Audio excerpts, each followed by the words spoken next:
Hi everyone.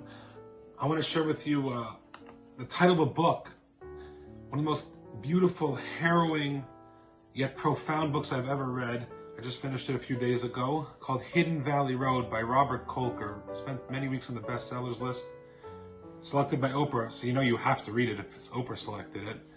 But Hidden Valley Road, I really recommend this. One of the most important books I've ever read.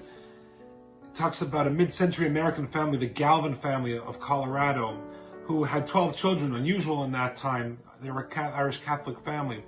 And the book details in painful, horrifying at times detail, how 6 of the 12 children, all boys, the six boys, ended up one by one losing their minds to schizophrenia. And the book details how that affected the other 6 healthy siblings, 2 of whom were girls.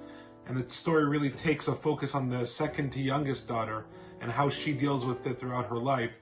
And the book is a portal into the mind of this American family and how they dealt with a terrifying, paralyzing disease and condition and how it affected them and everyone around them.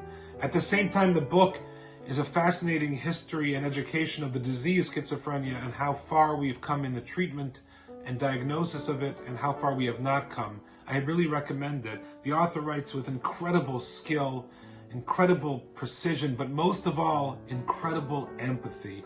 And this is a quality that is so critical when tackling a subject like this.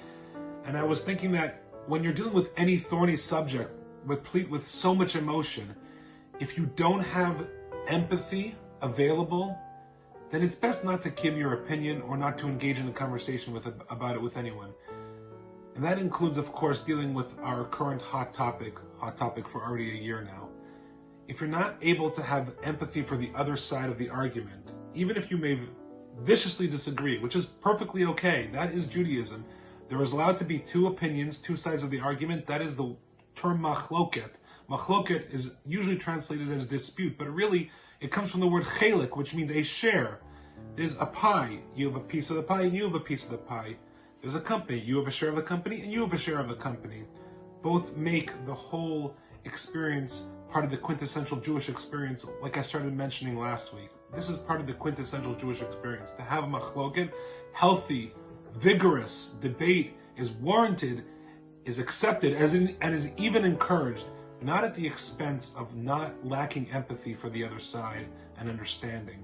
And I, for one, have incredible empathy and insight, thanks to this book, into this family, the Galvin family, and into mental illness in general, and particularly schizophrenia. I really recommend it.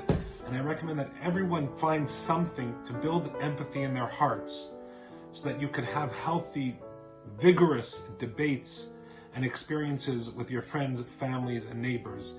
And indeed, in the Parsha of the week, Tazria Mitzora, we're introduced to the concept of a Mitzora, the person who has a supernatural disease, commonly mistranslated as leprosy. The Torah has incredible empathy. They're isolated very much. We can relate. And they're alone in a camp if they develop this tsarat, this skin whitish disease because they spoke Lashon Hara. Also something that we should learn from when engaging in debate. But the Torah has incredible empathy for them. And the Torah details in fine-tuned detail how they can arise out of this spiritual state of negativity and come back into the fold. So even in the darkness, even in despair, and even in isolation, they're treated with incredible empathy and love and warmth. Hidden Valley Road, I really recommend it. Let's all find the empathy in our hearts and minds and souls to have the debate, to have vigorous debate, which is encouraged and celebrated in Judaism, but not at the expense of losing our relationships, God forbid, or losing touch with our loved ones, with our friends, with our family. Shabbat Shalom.